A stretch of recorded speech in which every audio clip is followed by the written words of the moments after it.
Look, I come to the floor today to speak of a person who took their own life. It was either on Thursday or Friday of last week. Happens far too often. This guy was an Army veteran. His name was Dave Belcher. Now, I'd known Dave for 30 years. Dave worked at White Refrigeration as a salesman. I bought TVs from him in the early 90s, bought the first front-loading washer from him, refrigerator. Just a great guy. Just a great guy. But he had a challenge. And his challenge was that he served this country.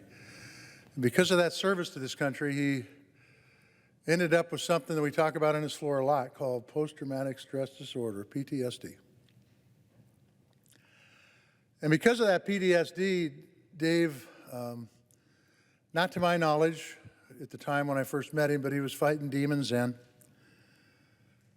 And he fought demons throughout his life. And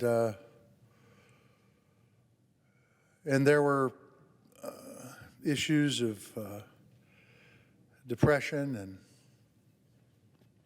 guilt that he just couldn't overcome. And in the end, probably some paranoia involved,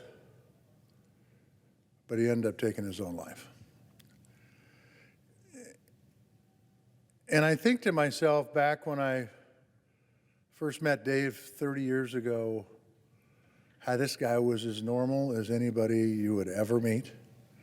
He's not somebody you'd look at and say, you know, he's got a bunch of problems. He's not somebody that you could predict that 30 years after the fact that he would take in his own life, but that's what happened. And it happens far too often. In fact, it happens 22 times a day to our veterans in this country.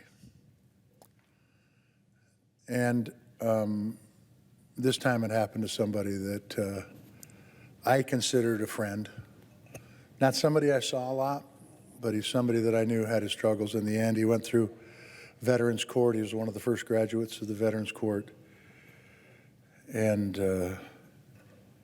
was somebody that did his best to try to get his life turned around, but it didn't happen. The demons got him.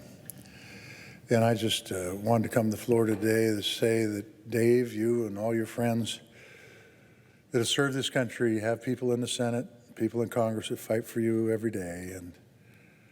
And for those folks that are watching this that can relate to what I'm saying, if you got an issue, please get a hold of somebody that can help you, like a mental health care professional out there, because mental health can be fixed. All you need to do is get the tools to be able to deal with it.